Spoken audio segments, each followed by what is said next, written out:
This is the most powerful and capable Land Rover Defender ever. This is the Defender Octa Edition 1, which gets this unique green color. It costs rupees 3.5 crores on road Mumbai, rupees 25 lakhs more than the standard Octa. Now you might wonder, what does Octa mean? It refers to the 8 sides of a diamond, the most durable mineral on earth. And Land Rover says that this is the most durable Defender ever. But how? It's got a BMW sourced V8 engine, bigger brakes, 6D suspension, quicker steering, higher ground clearance, increased water weighting capacity of 1 freaking meter, and a lot more, which I will talk about in the driving part of this video. But first, let's understand how different is a Defender Octa from a regular Defender.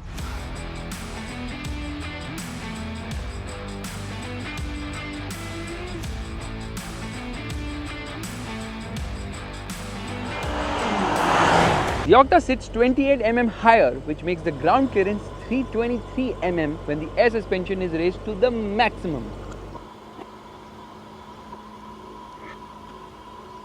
Because of which, I can actually put my head inside the wheel arch. Crazy. It is 68 mm wider than the regular Defender and gets revised front and rear bumpers for better approach and departure angles respectively, while the front grille is bigger now so that the V8 engine can breathe better, and there are quad tailpipes at the rear so that the engine can exhale better too.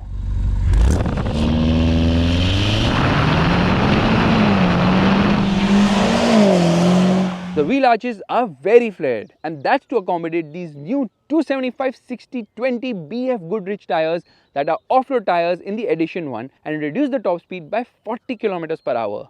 Doesn't this car have the coolest looking alloy wheels? Yeah, baby, yeah! The Octa gets Octa badges on the rear windows and key, front undershield protection, bronze colored front and rear recovery hooks, Octa logo projection from the outside rear view mirrors at night, and chopped carbon fiber trim pieces that are just not on the outside but on the inside too, right from being on the center console to the seat frame. The steering gets an Octa button, the pedals are translucent and glow red in Octa mode, and the seats are now sportier with integrated headrests. 14-way adjustable, can be heated and cooled, and boast of body and soul audio technology which vibrates the seat in sync with the music being played. It just feels so soothing. And it also gets 6 wellness programs, which includes massage.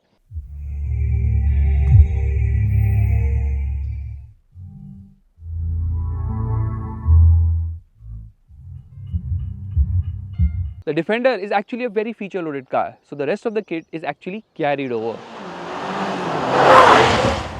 So you get a massive panoramic sunroof, 360-degree parking camera with bird's eye view and transparent bonnet, matrix LED headlights with washer, clear side rear view mirror camera, wireless phone connectivity, 14-speaker Meridian sound system,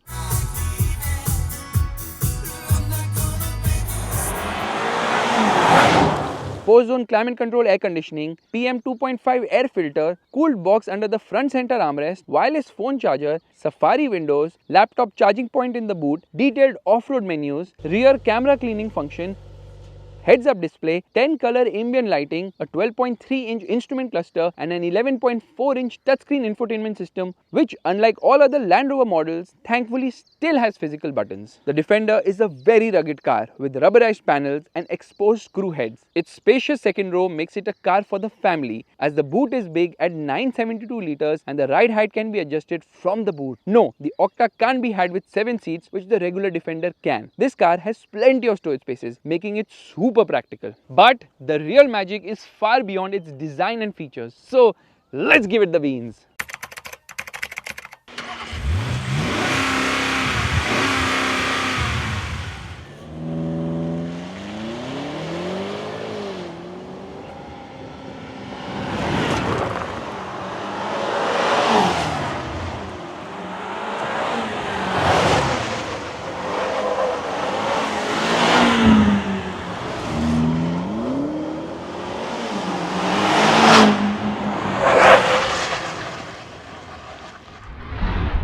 let's unlock the car, and as soon as I do that, you see there's the Octa logo which comes in the instrument cluster. Nice graphics there, yeah, very impressive. And straight away I am actually moving because the seat moves as soon as you turn on the vehicle. Now we are quickly going to come into dynamic mode. By pressing this button, I come into dynamic mode. It also gives me the G-force meter right there. Let's turn off the air conditioning quickly. Let's turn off the traction control as well. The traction control has been turned off, and we are going to turn on the clear side camera too. We're going to quickly change this menu, the left panel here, because there are a lot of options. So we're just going to put the 4x4i info. Left foot on the brake, right foot on the accelerator. We come into drive mode, into sport, hazard lights off, revving the motor, dynamic launch activated, and off we go. Oh my goodness, it pushes you back into the seat. The kind of acceleration is mind-bendingly awesome. 4.4 seconds to go from 0 to 100 kilometers per hour, but there was a positive slope there, so obviously it can go faster. But trust me, the engine is absolutely crazy here, because this is a 4.4 liter BMW sourced V8 engine, which is very potent. It produces 635 horsepower and 750 newton meters of torque, but it actually provides 800 newton meters of torque when you activate launch control. So it gives you like a crazy takeoff, which is just amazing. The car is slow when compared to Land Rover's claim because of the tires, which we'll come to that later. Land Rover claims that this car will go from 0 to 100 kilometers per hour in 4 seconds, which is as fast as a Ferrari F50. Isn't that absolutely crazy? So the engine is coming from BMW, but why? Land Rover has its own 5 liter supercharged V8 engine, which obviously powers the Defender already, produces 518 horsepower and 625 newton meters of torque, going from 0 to 100 kilometers per hour in 5.4 seconds, and has a top speed of 240 kilometers per hour. There, you have answered your question on your own, because this engine is just way better than the one from Land Rover, because that one is not going to comply with future emission norms. So that's a bit of an issue with Land Rover's engine, and that's the reason they went for the BMW engine, which means since it's going to comply with future emission norms, it is a bit too silent. It doesn't have the roar of the 5 liter V8. It doesn't even have the pops and cracks and all those things. It just feels a bit numb, too docile an engine for a V8. It could have been louder, a bit more violent, but no, it is just too smooth. It's fast, no denying that fact, but it just feels too smooth and out of place in a car which is the Defender, because trust me on this, it just feels absolutely beastly when it crosses 7,000 rpm. It redlines past 7,000 rpm, redlining it around 7,400 rpm, which is absolutely crazy. The kind of performance it has to offer, supreme, unbelievable. And the engine becomes very vocal higher up in the rev range. So oh yeah, horn is good actually. So I have actually turned on manual mode right now, and that's the reason why the engine is not upshifting, it's holding on to a gear. Let's quickly do the wiper test. Front wipers are amazing, rear wipers are also amazing here, and that's something which is expected considering this is a very high quality car. And look at this, okay, it will not upshift unless and until I decide to do so. 8-speed ZF sourced automatic gearbox, torque converter unit, very fast with shifts, very eager as well. But the top speed of this car is only 210 kilometers per hour because it's running on off-road tires. Otherwise, if you have road tires, it can hit 250 kilometers per hour. But if you opt for extreme off-road tires, this car is topped or capped at 160 kilometers per hour. So depending on what is your need, the tires have to be decided accordingly here.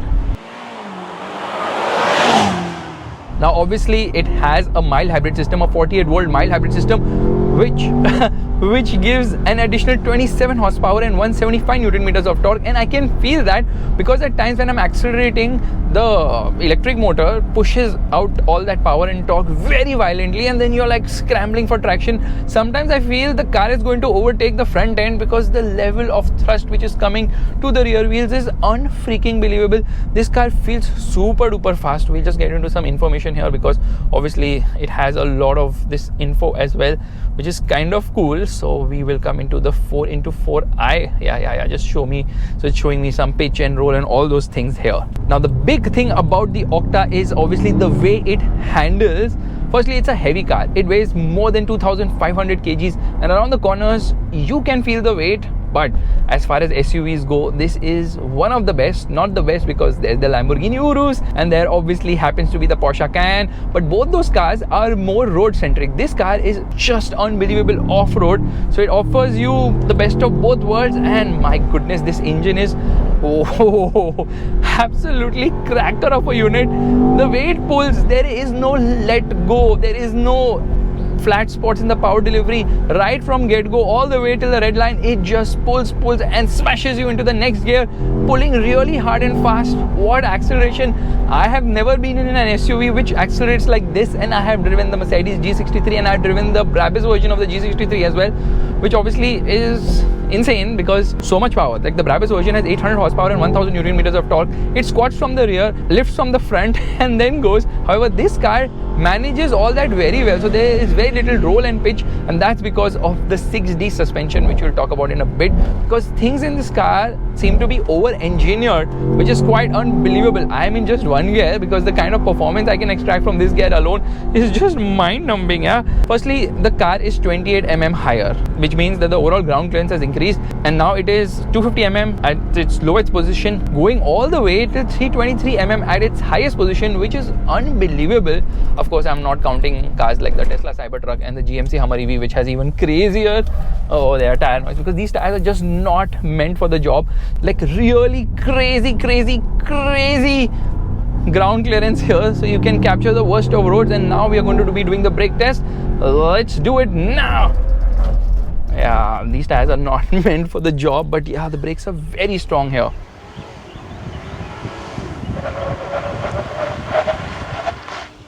Left foot on the brake, right foot on the accelerator, revving the motor, dynamic launch activated, and off we go.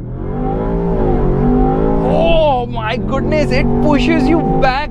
When it accelerates and shifts gears, it literally takes you and pushes you right into your seat. That's the kind of performance. This is unbelievable acceleration, which brings me to the suspension technology of this car. So basically, it has got 6D suspension, which is basically the 6 degrees of axis that a rigid body can move in 3D space. I know it's very technical, so I'm just going to try and break it down for you very easily.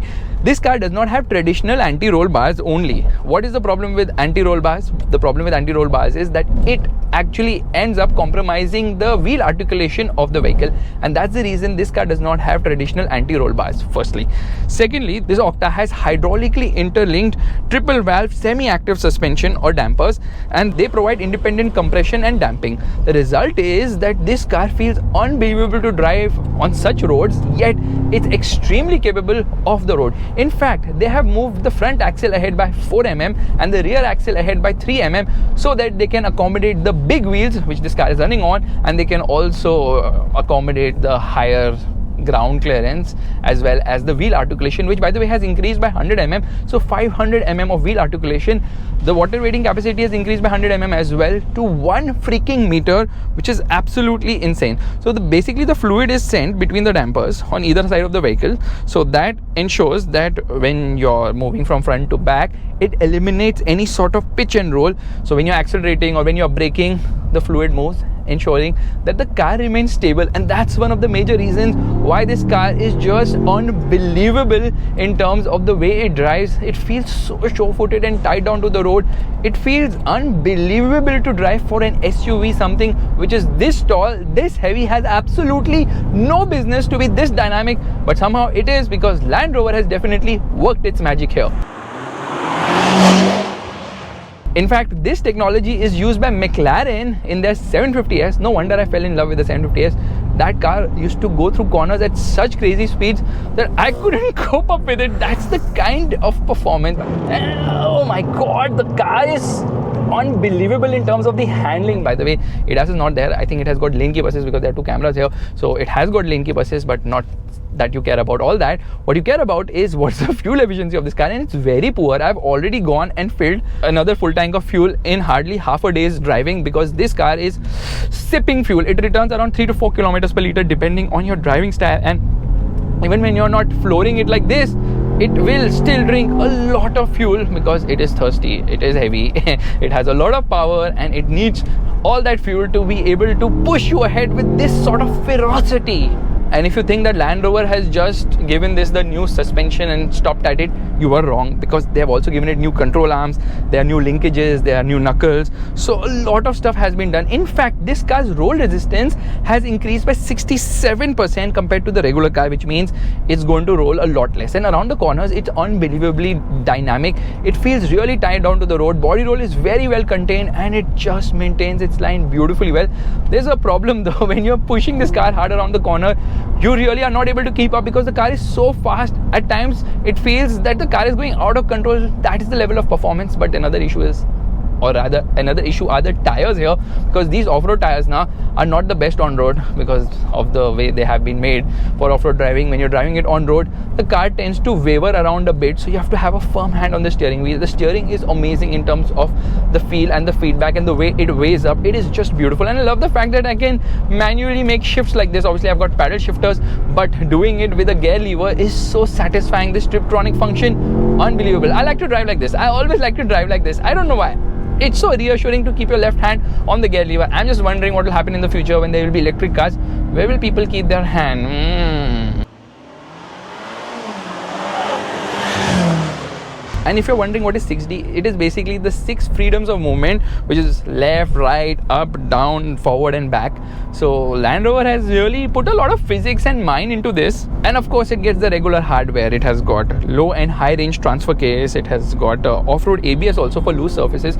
So when you apply brakes on loose surfaces, it really helps. And off-road ABS was on when I did the brake test. The car did not stop only, it kept going ahead and ahead and ahead. Which actually brings me to the drive modes of this car. There are 10 freaking drive modes. Yeah, there are 10 drive modes. So there's obviously the dynamic one, which we are in right now. Then there is the comfort mode, there's the Octa mode, which we will talk about a lot more in detail later. Then there's grass, gravel, snow program for off-road. Then mud ruts is there, there's sand, there's rock crawl, and there is wade. So when you're going through Mumbai roads in monsoons, you will need that. And then there is something which is configurable, so you can configure a lot of stuff. So here I come to configure. By the way, it also has an auto mode, so it automatically decides what it wants to do. It has got a center diff lock as well as a rear diff lock. It can automatically decide what it wants to use. You can decide if you want the powertrain to be relaxed, normal or responsive, which is good. But the steering can either be light, medium or heavy. However, the good bit is traction control says less wheel spin, off-road, more wheel spin. That is smart. Rather than saying comfort, sport or sport plus, they are telling us what we want to hear. And then the ride control can be soft, normal or firm.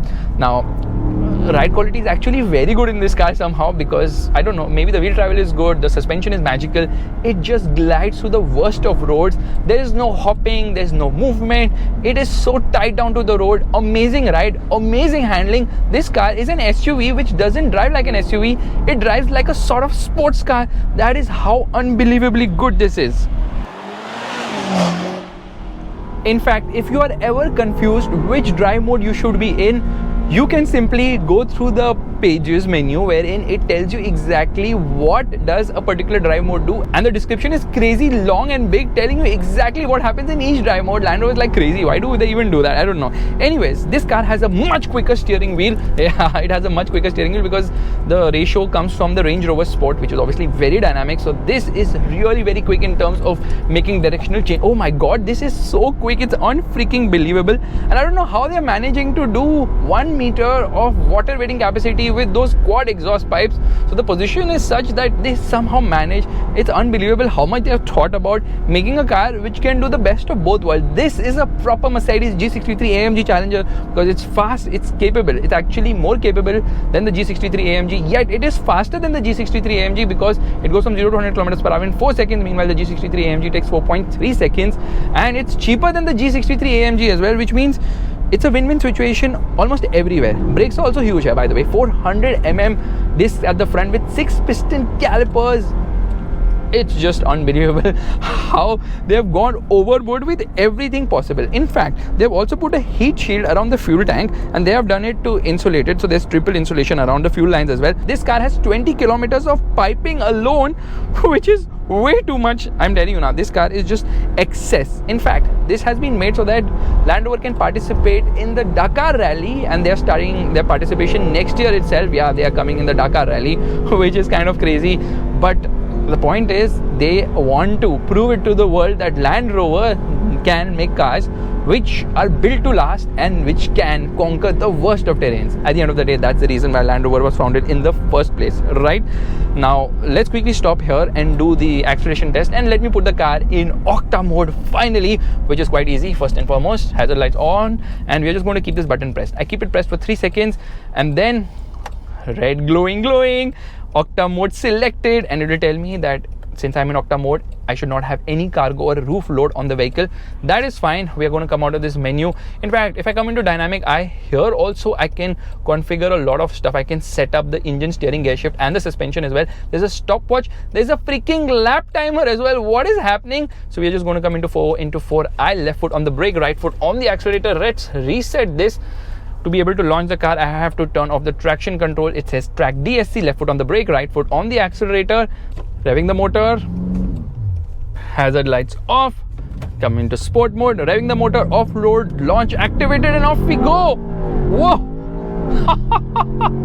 0 to 100 kilometers per hour in 4.5 seconds, which is crazy. So what is this Octa mode? It is basically a high performance mode which is focused on off-road driving for the Defender. It unlocks full off-road performance and power and whatever, because it makes changes to the steering wheel, it makes changes to the dampers, the air suspension, the engine, the gearbox, you name it. Everything transforms completely, and the ABS system also changes, becomes more off-road focused. So we're just going to come out of this Octa mode right now. Press a button, dynamic program selected like this. 80% power is sent to the rear wheels in Octa mode, and it stiffens the dampers. It turns on off-road launch control, so it's able to launch very aggressively on loose surfaces as well.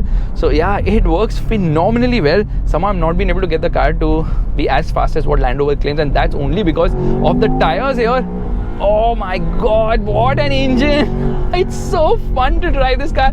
It pulls, and it pulls, and how? Which brings me to the price of this car. Rupees 3.5 crores for this edition one, or 3.25 crores for the non-edition one, Octa, which is actually a lot of money, because if we talk about the regular Defender V8, the 110 body style, that costs rupees 2 crores. So 1.5 crores premium for the Octa. I don't know why it is so freaking expensive.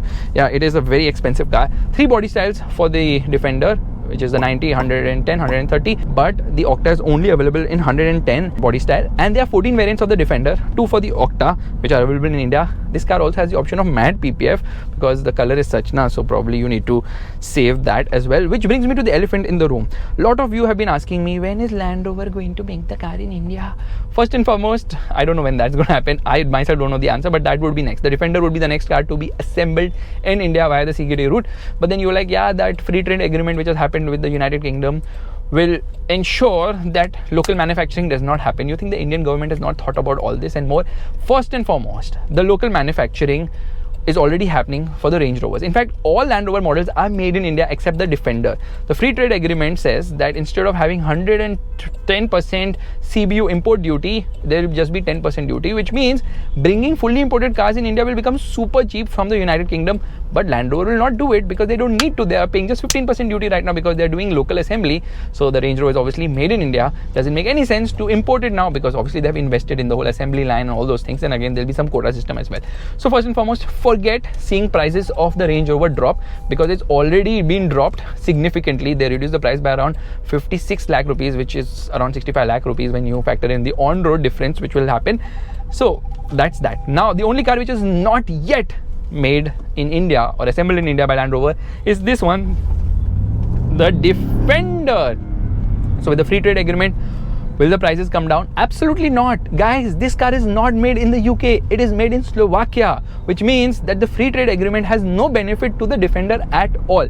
And considering the demand for the car, this is the top selling Land Rover model in India, or Jaguar Land Rover model in India, because this car is, I mean the Defender, not just the Octa, the Defender is just unbelievable. It gives you the best of both worlds. The ruggedness and the performance, the feel, the desirability, this is just mind-blowing. I absolutely love this car. What a car, what an engine, what performance. Steering is so good. Yes, it's not the most dynamic SUV out there, but in terms of capability to dynamic ratio, there's nothing which even comes freaking close to this car.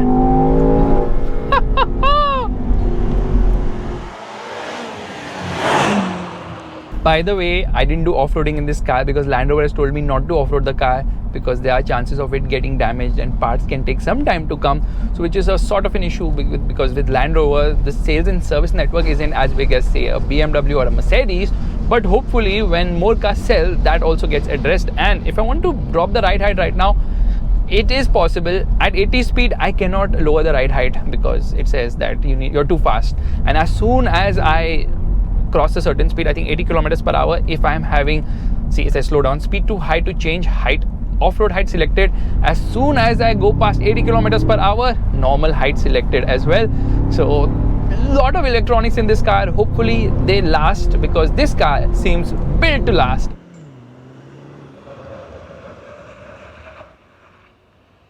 The Defender Octa is an over-engineered car and most buyers won't exploit even a fraction of its capabilities. But it's the desirability of the Defender Octa which makes it the best SUV money can buy today. I never thought there would ever be an SUV more desirable than the Mercedes G63 AMG, but Land Rover has pulled a rabbit out of a hat here. The Octa is just unbelievably awesome.